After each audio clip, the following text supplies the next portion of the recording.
DICT at DepEd lumagda sa isang kasunduan para mabigyan ng internet access ang mga estudyanteng nasa remote area. Madeline Villar Moratillo, Mads.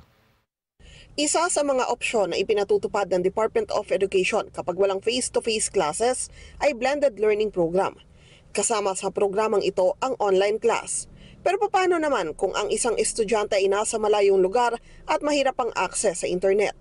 Para masolusyonan nito, lumagda sa isang kasunduan ang Department of Information and Communications Technology at Department of Education sa Republic Asia at iAcademy. Ang Republic Asia ay nagkatutok sa Digital Media and Communication at sa tulong ng iAcademy, nakikipag-partner sila sa mga ahensya ng gobyerno tungo sa isinusulong nilang digital transformation.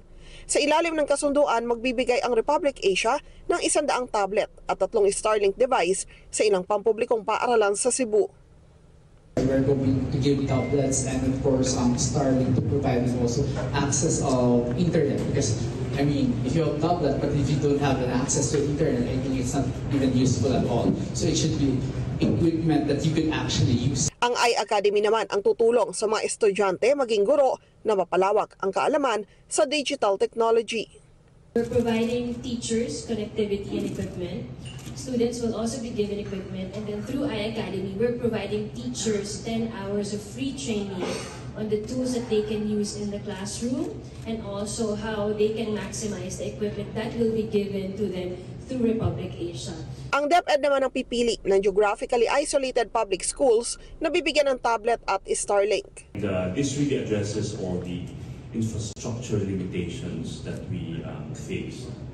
We open up the world to not just the teachers, but also the students, especially with technologies like this, with satellite connectivity that can even connect our super last mile schools. Ang proyekto na ito, tinawag nilang Digital Bayanihan. So let us unite in creating a bagong Pilipinas where technology empowers limitless learning for all. Maraming salamat po at excited akong makasama kayo sa mga susunod na yugto ng ating pagtatagumpay. And to me, ito na po ang simula ng Digital Bayanihan. Madeline Villar Moratillo para sa 100% Balita.